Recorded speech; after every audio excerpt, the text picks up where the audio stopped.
the first station that anyone needs to begin on the path towards God. Now, so what I'm going to be mentioning is, of course, based off my teachers. I don't take any credit for it. I'm just relaying something that I've learned. I haven't compiled this. This is from various teachers. One of them, for example, being Sheikh Mansour. A lot of resources from Imam Khomeini, Sayyid Tabatabai.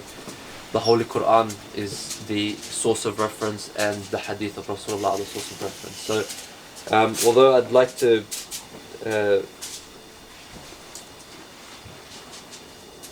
relay this message, I want you to give that acknowledgement to them. So the first station on the journey towards God. Remember we spoke about the idea of self-awareness, and this is how it's all related. Self-awareness is always the key. But the Urafa call the first station اليقظة, awakening, spiritual awakening. Bismillah ar-Rahman ar-Rahim. This is the Prophet's single advice. He says, قُلْ إِنَّمَا أَعَذُكُمْ بِوَاحِدَةٍ. This is the Prophet saying, so someone was asking, Ya Rasulullah, can you give us some advice? He says, قُلْ إِنَّمَا أَعَذُكُمْ بِوَاحِدَةٍ. I give you one piece of advice.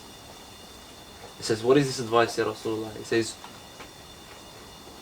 let me just, so I don't misquote it. He says, أَن تَقُومُوا لِلَّهِ. That you live your life. It says that you stand and you rise for God. Meaning, when you wake up in the morning, the energy that you have, that energy that you use to stand is only for God. You rise for God. He is the sole intention of your movement. To rise for the Almighty, to wake up.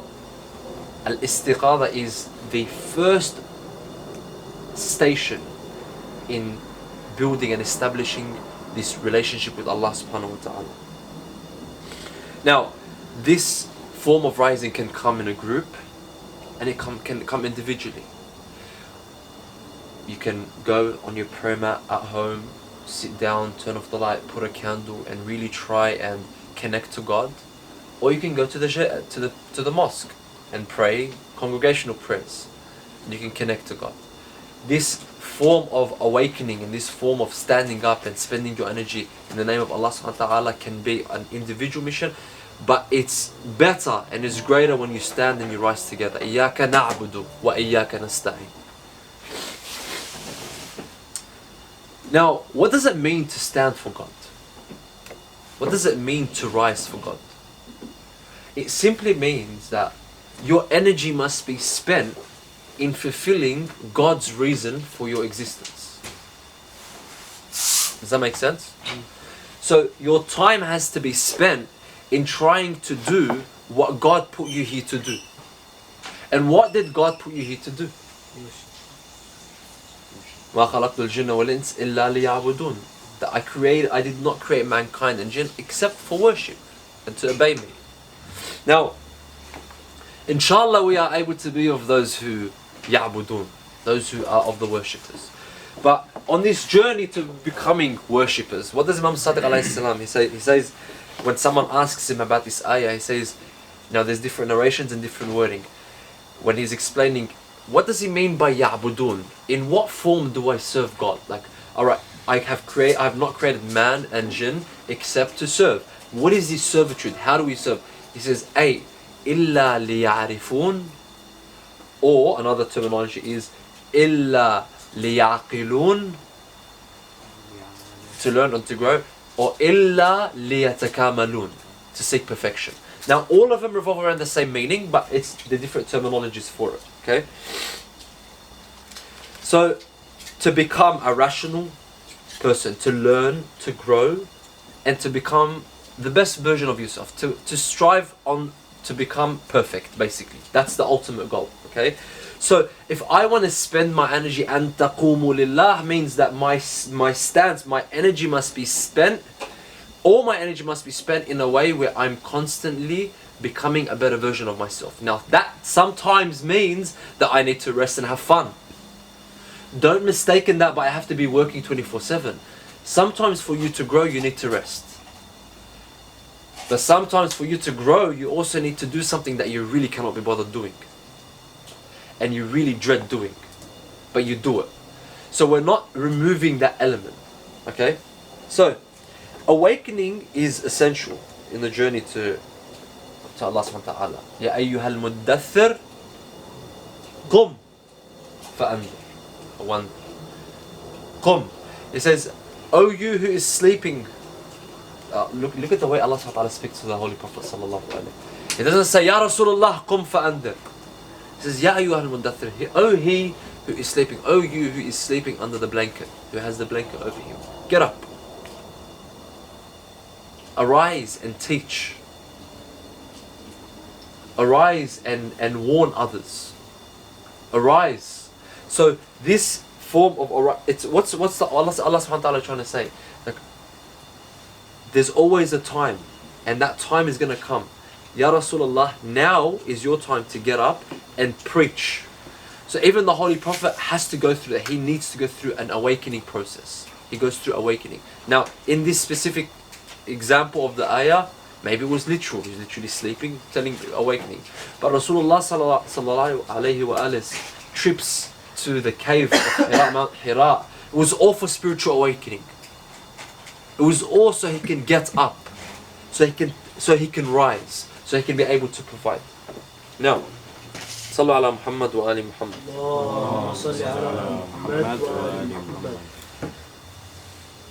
An-nasu niyam. Allah, Imam Ali alayhi salam, when he's speaking about people, he says generally speaking, he says man is asleep, but they only wake up when they die. Now he's talking on the higher level. He's talking on the level of understanding the reality of your existence. We try to understand, we strive our hardest to understand why God created us and be awake in this world and actually see the beauty of Allahu Akbar and see the beauty of Ar-Rahman and see the beauty of Al-Kareem. We try to live it. Sometimes we confine it to words, Allahu Akbar, Allahu Akbar, Allahu Akbar, Allahu Akbar, Allahu Akbar, Allahu Akbar, Alhamdulillah, and we put words to it, we confine it. Sometimes we try to live it, but most of the times we'll actually taste this and actually wake up to the reality once we pass away. So our goal is to try and wake up before we die. Mutu qabla an tamutu. Imam Ali alayhi salam says. He says, kill you. That's why, have you guys heard the narration where the Holy Prophet, when he's I think it's, I don't want to misquote it, either the Prophet or one of the companions is describing Imam Ali alayhi salam. He says, I have never seen a dead man walking like Ali. He says he has killed his nafs, his ego. He has killed that side of him so much that it's like a dead man walking. He sees nothing and digests nothing from the world except for in the lens of God. وَقَفْتُ جَالِسًا عَلَى بَابِ قَلْبِي. I stood guard at the door of my heart and I allowed no one to enter but Allah subhanahu wa ta'ala. Imam Ali alayhi salam says, Allahumma salli ala Muhammad. So I allowed no one to enter my heart but Allah. So he was able to tap into that. He woke up. He was awakened. Our goal is not to bring Ali down, Imam Ali alayhi salam, down to us. Our goal is to go up to him. Our goal is to rise to the level of Imam Ali. It may be impossible. Definitely is impossible to rise to Imam Ali alayhi salam's character. Definitely is impossible. But we are able to, the same way the Holy Prophet says, تَخَلَّقُوا بِخُلُقِ اللَّهِ. He says, try and act, try and be, try and have the mannerisms and the characteristics and the qualities of God. Embody them, manifest them. Allow it to become a part of you. The same thing we try and do, of course, if we do that with Allah subhanahu wa ta'ala, we try to do that with Imam Ali alayhi salam, we try to do that with Rasulullah sallallahu alayhi, we try to live that example. Imam Sadiq, كُونُوا دُعَاةً لَنَا بِغَيْرِ أَلْسِنَتِكُمْ. Be preachers for us, be agents for us, be teachers for us without using your tongue. Letting your limbs, letting your actions, letting your intentions, let that speak for you. Now, how does someone become awakened? How do we enter this field? Now, of course, this is a topic that one should study and indulge in and continuously try to perfect themselves in for the rest of their life. So no matter what I tell you now, or for the next week or month or year, this is something that you can't give a quick fix solution to. But the idea, how does one become awakened? Now I'm going to mention some things. Sorry? Be aware, God conscious. Ahsan. So that's the idea. Right now the whole idea is to be aware. But I want to give right now a few spiritual practices that one can do. Not just spiritual, social practices that one can do to enlighten themselves on this journey. To allow themselves to have a higher and better chance of awakening. Okay? So, if you allow me, please recite Salawat ala Muhammad wa ali Muhammad.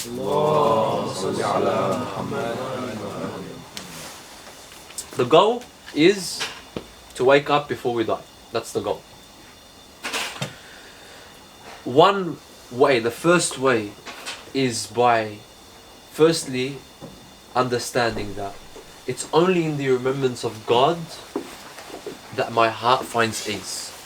Ala bi dhikrillah tatma'innu. Ala bi dhikrillah tatma'innu.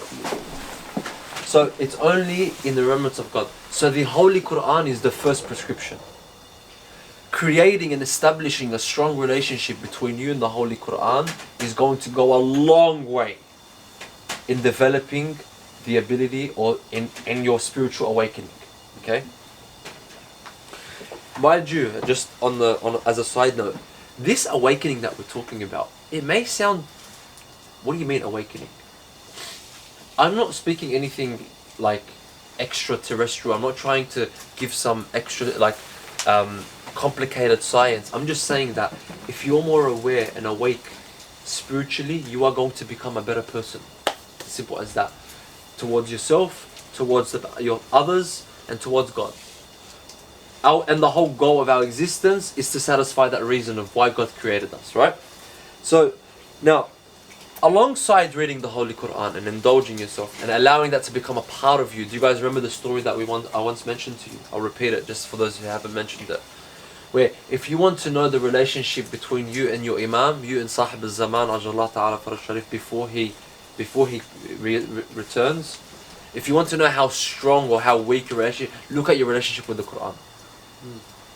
It says your relationship with Quran will determine the relationship with you and the Imam, because that's he's the walking, talking Quran, he's the embodiment of the Quran. So if you have excuses and reasons and all of these justifications for being distant from the Quran, there's a high chance that you're going to have reasons and excuses and justifications to not go towards your Imam. So that's very important, the Holy Quran. The second thing is your environment, your friends. See, one person can have such a beautiful character, but their friends, the environment, the people around them has a profound impact on whether you are going to be or not going to be awakened. We all know the hadith, Imam Ali alayhi salam, قُلْ لِي مَنْ تُصَحْ, tell me who you befriend, and I'll tell you who you are. Show me someone's friends, their social circle, and I'll tell you how it's going to reflect their character. So if you have a group of friends that aren't awakened, a group of friends that are constantly trying to push you or pull you, take you towards things that aren't healthy for you, that aren't good for you, that are ultimately going to be detrimental to your growth and your development, then that's going to stand a barrier on your way towards your own awakening and your own awareness and your own growth and development. Okay? So, choosing the right group, and that's the beauty of TNWB, you know what I mean? Thursday night with the boys, that's the beauty of it, is that you're able to have a group of friends that you're like-minded, maybe not 100% like-minded, but you're like-souled, if that's even a word. You know, you're all striving on the same goal. You have the same mindset that you want to become the best version of yourself. So let's help each other, let's empower each other, let's become a foundation for each other. Now, sorry, my bad. I'm mistaken with the numbers. So that's number 3. Okay, number 2. Let me get back to number 2. Number 2 is, so after the first one is Holy Quran, establishing a relationship with the Holy Quran. After that, the second prescription that you can use to enlighten yourself and to tread that path is being kind to others. Truly falling in love with service of others. being kind to your parents, especially your parents. Especially developing a strong, respectful, loving relationship with your parents. And not only just in your heart, but actually expressing it. Stephen Covey says something amazing. He says that love the feeling is a fruit of love the verb. Did you guys get that? It says love the feeling, that feeling that we get of love when you love someone. It says that is a fruit of love the verb. You create that. He says love is an action. Love is something you do. So when you feel like you aren't able to connect to other people, instead of saying, why am I like this? What are you doing? Create that. Okay? So, loving others and especially developing a very respectful bond and relationship with your parents. So then number 3 is your environment and your friends. Number 4 is dua. Yani this is our weapon. As believers, our weapon is our ability to sit there and supplicate and give. You know, Imam, Allah subhanahu wa ta'ala says that He loves hearing the voice and the cry of His servant asking for His help. You don't need to, technically, you don't need to ask God. He knows you. He knows He knows ma bayna aydihim. He knows He's closer to me than my jugular vein. He knows my feeling before better than I can explain it to anyone. But He wants to hear me do dua. He wants to hear me supplicate. Because that form of admittance, when I admit that I'm in need, Ya Rab, Ana al-Faqir, Anta al-Ghani.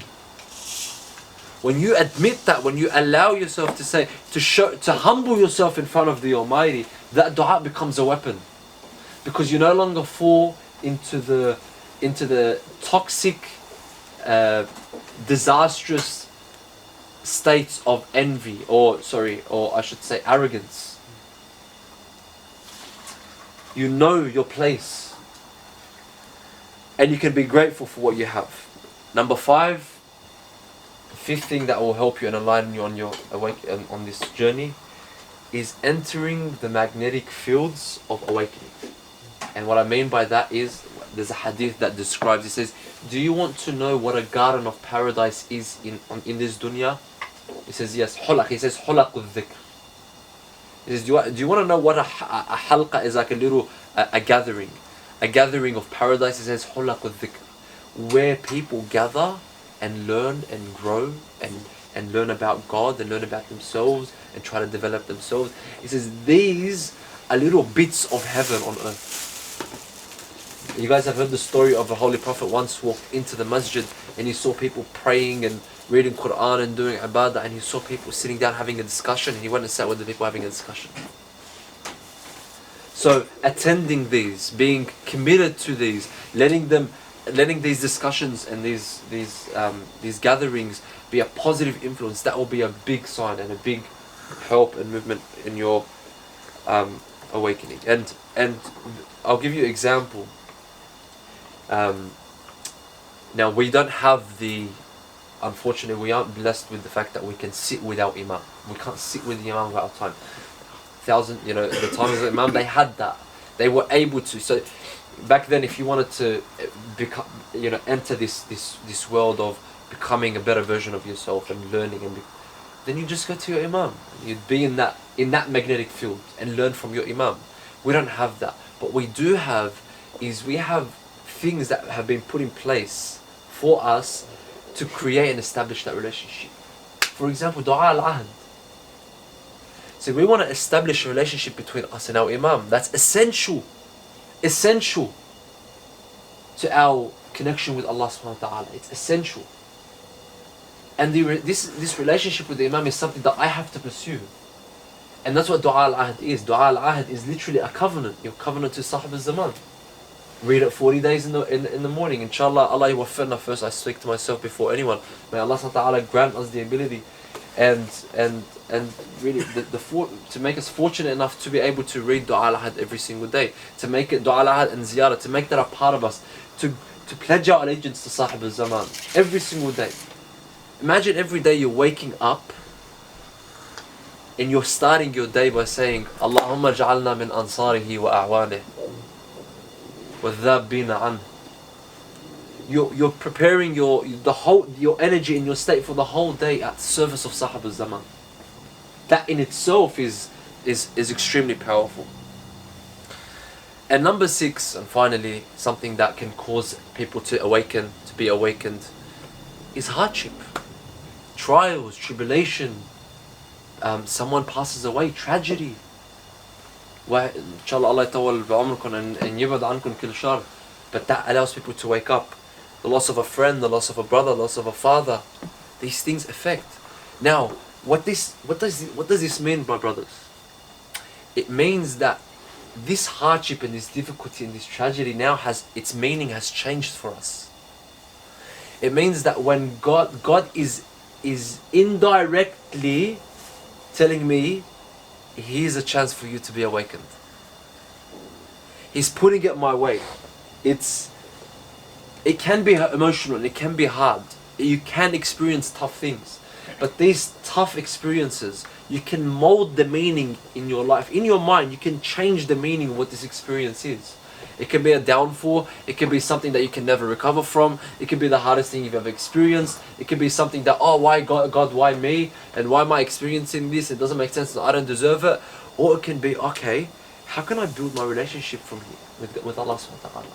How can I use this as a form of awakening? How can this strengthen my relationship with God? How do I use this event as an ingredient in my personal development? And that concludes it. So those are the six things. I'll repeat them for you. So, how to become awakened? But reading the Holy Quran and establishing the relationship, being kind to others, and falling in love with service and contribution. Making sure that you're aware of who your friends are in your environment. Number 4 is dua, being the weapon of the believer. Number 5, being in these hulaq al-dhikr, these magnetic fields of knowledge and development, and establishing that relationship with Sahib al-Zaman. And number 6, hard trials and tribulations. Now, I'm going to end with a final prescription, something you guys can take away from all this. Of course, inshallah, you can take away everything we spoke, but a practical thing, something that you can practice that will definitely help on this journey. And this isn't from me, this is straight from Imam Sadiq alayhi salam. So Imam Sadiq alayhi salam used to teach this to his close companions, and he'd tell them, make sure of this. He says, train yourself every day without fail. After Salat al-Subh, he said, train yourself, Imam Sadiq alayhi salam. After every single day, without fail. This has to become a part of your routine. After Salat al-Subh, after Salat al-Dhuhrain and al-Maghribain, so Dhuhr al-Asr, al-Maghrib, al-Isha, he says, Zur Hussein ibn Ali. He says, do a ziyarah, a quick ziyarah of my grandfather Abu Abdullah al-Hussein alayhi salam. He says, pay a quick visit. It can be as short as Assalamu alaikum ya Abu Abdullah. Recognize, just acknowledgement of Imam Hussein alayhi salam. It can be in the form of Assalamu alaikum ya Abu Abdullah wa ala al-arwah allati hallat bi fina'ik. Alaykum minni salamullahi abadan ma baqit wa baqiya al-layl wa al-nahar. He says, and this salam, you have the option of doing it. Definitely, if you do it will have a significant change in your life, but you have the option. He says, but if you do it, then the answer of Imam Hussein is wajib. It says that you have the option of doing it, but when you do it, then the response from Imam Hussein alayhi salam is obligatory, and he will respond to you. Imagine anchoring your day throughout the whole day. You're leaving Imam Hussein alayhi salam at the forefront of your attention. That is when salat becomes inna salata tanha anil fahsha'i wal munkar. That's when prayer can protect you and guide you and remove impurities and take you away from impurity and evil. So may Allah subhanahu wa ta'ala enlighten us and allow us the fortune and the ability to stay connected to Imam Hussein alayhi salam, to our whole Imam Sahib al-Zaman Ajallah Ta'ala Faraj Sharif, to be awakened, truly awakened, to feel the love and sense the mercy of Allah subhanahu wa ta'ala on a daily basis, to be grateful for what He's given us, and inshallah to do something with this gift of life that we've been presented. أقول قولي هذا وأستغفر الله لي ولكم والحمد لله رب العالمين. صلوا على محمد وآل محمد. اللهم صل على محمد وآل محمد.